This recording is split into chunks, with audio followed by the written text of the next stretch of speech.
오늘은 지혜의 찬양이라는 제목으로 하나님의 말씀을 증거하도록 하겠습니다. 오늘 본문은 지혜에 대한 찬송입니다.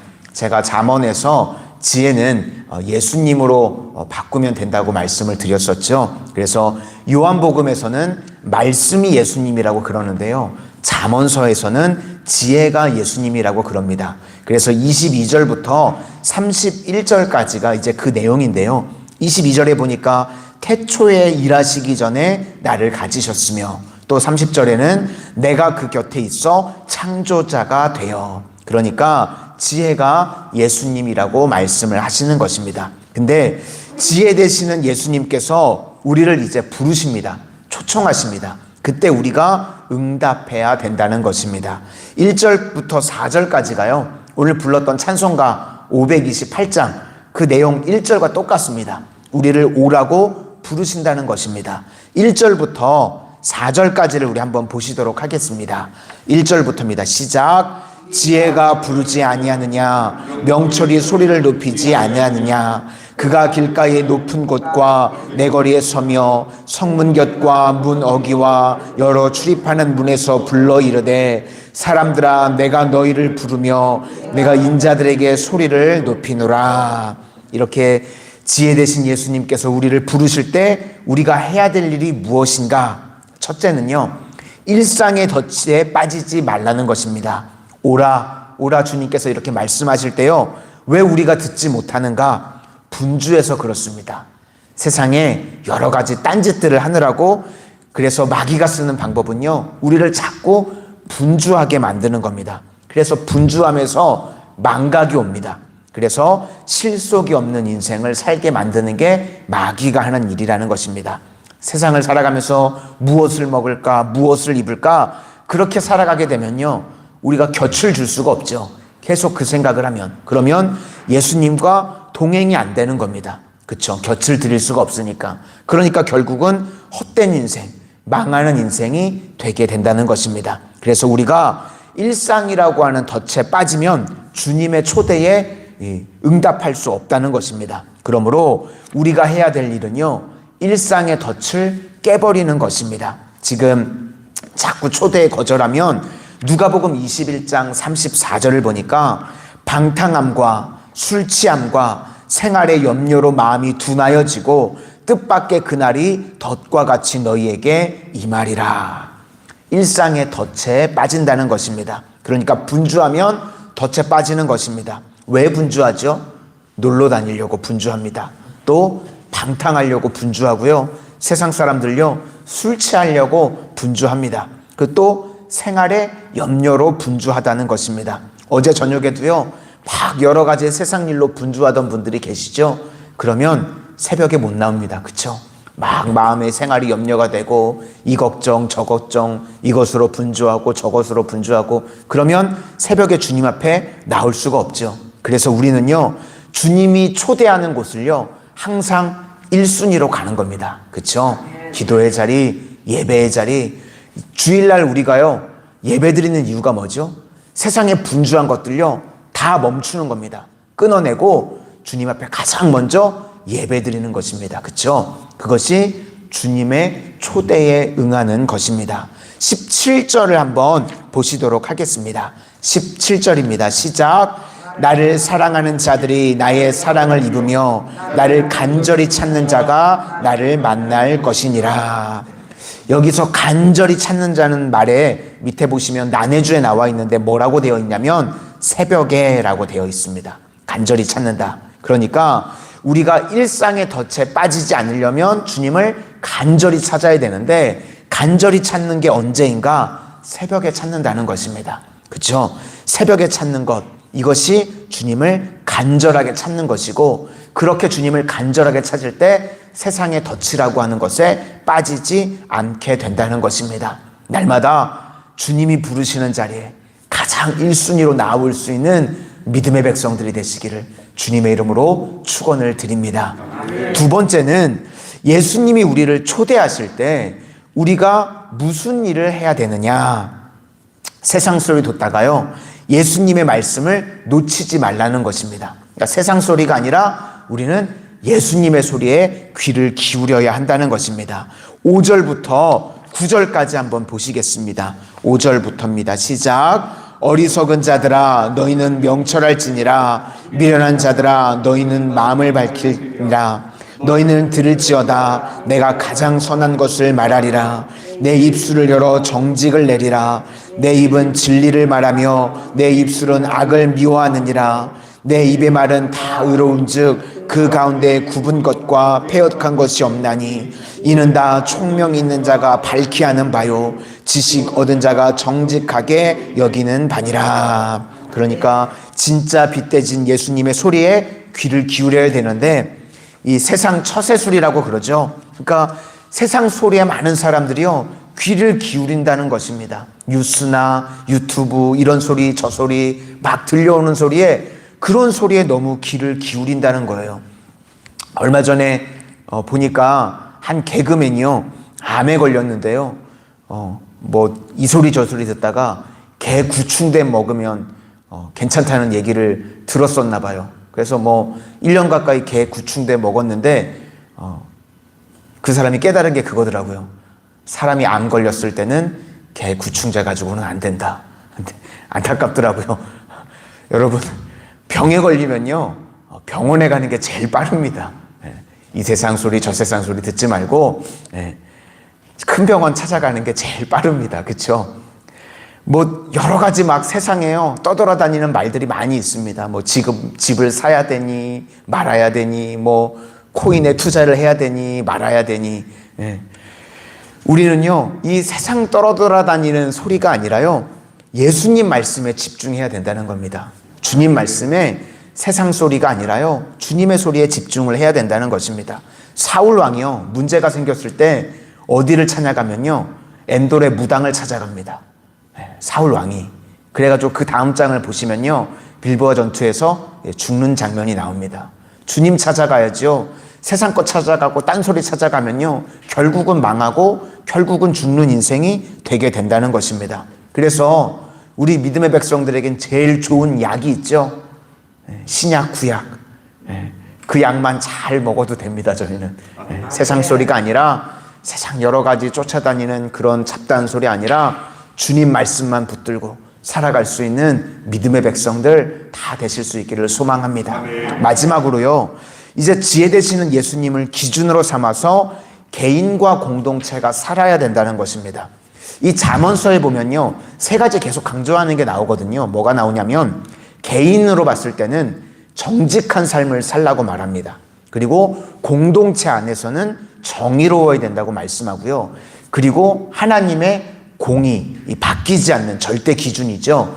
그것을 가지고 살아야 된다는 겁니다. 잠언서에 계속해서 나오는 게 하나님의 공의, 그리고 공동체 안에서는 정의, 그리고 개인으로 봤을 때는 정직한 삶을 살아야 된다고 말합니다. 먼저 개인의 정직이요 9절에 나오는데요. 한번 9절을 보시겠습니다. 시작. 이는 다 총명 있는 자가 밝히 아는 바요 지식 얻은 자가 정직하게 여기는 바니라. 그러니까 예수님의 눈으로 사는 것이 정직이고요.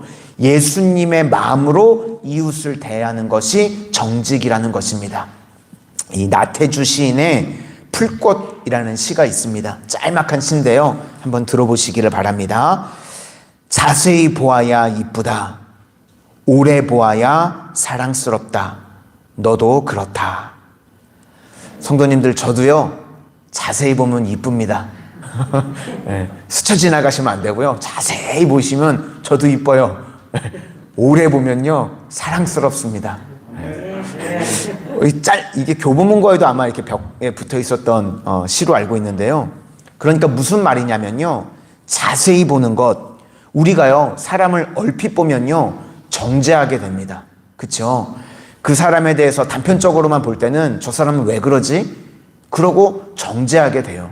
그런데 우리가 자세히 보게 되면요 그 사람이 왜 그러는지에 대해서도 다 알게 되는 것입니다. 그렇죠? 이게 정직한 모습이라는 것입니다. 예수님의 마음을 갖고 단편만 보고 잠깐 보고 정죄하는 것이 아니라 우리가 오래 보고 자세히 봐서 품어줄 수 있는 것, 이것이 바로 개인의 정직이라는 것입니다. 그 다음은요 공동체는요 정의를 이루어야 됩니다. 14절부터 16절까지를 보시겠습니다. 14절부터입니다. 시작. 내게는 계략과 참 지식이 있으며 나는 명철이라. 내게 능력이 있으므로 나로 말미암아 왕들이 치리하며 방백들이 공의를 세우며 나로 말미암아 재상과 존귀한 자 곧 모든 의로운 재판관들이 다스리느니라. 그러니까 잘 재판하라는 것인데, 열왕기상에 보면요, 솔로몬이 구한 것이요, 하나님 저 재판 잘할 수 있게 해주십시오. 재판을 잘하려면 공정이 있어야 되겠죠. 그래서 공정하게 재판을 하게 되면 백성들 마음 가운데 기쁨이 있는 겁니다. 그래서 하나님께서 솔로몬에게 지혜를 주십니다. 그러니까 지혜는 정의를 세울 줄 아는 지혜라는 것입니다. 사도행전 6장을 보시면요, 분쟁은요 언제나 있을 수 있습니다. 어느 곳에든지 분쟁은 있을 수 있는데, 헬라파 유대인들이요, 그의 과부들이 자꾸 이 메일의 구제에 이름이 빠지는 것을 보게 됐습니다. 그래서 원망이 나오게 됐죠. 왜 우리 쪽 헬라파, 히브리파 유대인들 쪽은 잘 챙기면서 헬라파 유대인들은 자꾸 구제에 빠지게 되느냐. 그래서 제자들이요, 그때 이제 집사 7명을 세우게 됩니다. 근데 이름을 읽어보면요, 다 공통점이 있는데 헬라파 집사님들을 세웁니다. 바로 이게 공정이라는 겁니다. 그죠? 이제 구제를 세울 때 히브리파 사람들이 아니라 헬라파 유대인들을 세워가지고 일을 처리하게 하는 것. 그러니까 공동체가 지혜롭게 되기 위해서는요, 항상 한쪽에 희생이 있어야 된다는 겁니다. 우리도 공동체 안에 있을 때요, 내 것만 주장하는 것이 아니라 공동체가 하나됨을 이루기 위해서 내가 희생을 감수할 수 있는 그런 지혜로운 공동체의 일원들이 되실 수 있기를 바랍니다. 그래서 잠언서에서 강조하는 게 개인은 정직, 그리고 공동체의 하나됨을 위해서는 정의를 이룰 수 있도록, 그리고 그 기준, 절대적인 기준이 되는 것은 하나님의 공의라는 것입니다. 우리가 이 땅을 살아가는 동안 예수님만 의지해서 예수님께서 주시는 가장 지혜로운 인생들이 되시기를 주님의 이름으로 축원을 드립니다. 기도하겠습니다. 사랑의 주님, 오늘도 저희들 가장 처음 시간 주님 앞에 나올 수 있도록 주님의 초대에 응하는 믿음을 허락해 주신 것 감사를 드립니다. 저희들 일상이라고 하는 덫에 빠져서 하나님 앞에 예배하고 기도의 자리를 잊어버리는 망각하는 헛된 인생들 되지 않게 하시고, 날마다 예배의 자리, 기도의 자리를 사모함으로 나오게 하여 주셔서 하나님께서 보호하시고 하나님께서 축복하시는 가장 복된 인생들 되게 하여 주시옵소서. 날마다 예수님께서 부르시는 자리에 있게 하여 주시고, 주님께서 부어주시는 은혜와 축복이 저희들 각 가정 위에 흘러 넘치게 하여 주시옵소서.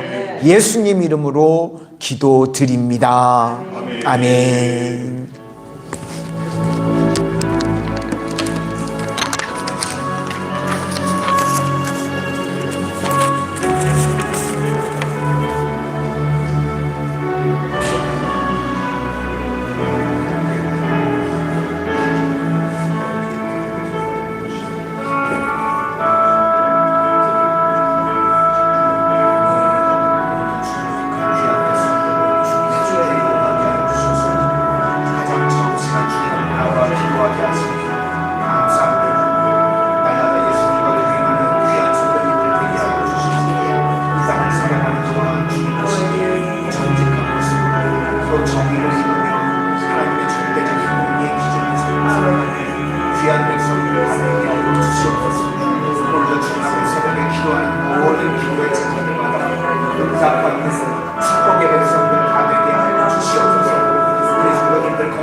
마음껏 기도의 자리, 예배 자리에 나올 수 있도록 은혜 넣어 주시기를 원합니다. 이 귀한 믿음이 또한 찾아주셔서 이어지게 하소서.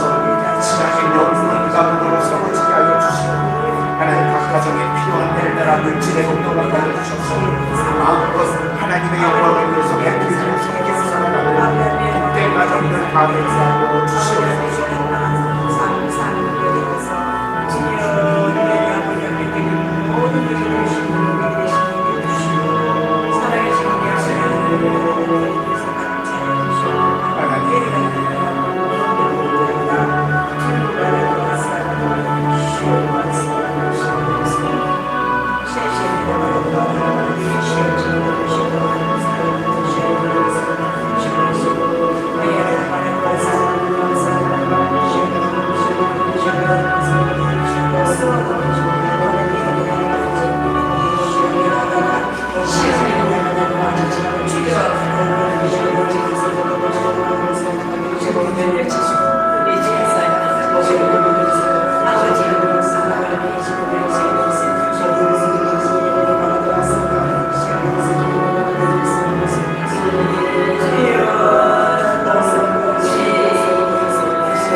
Thank you.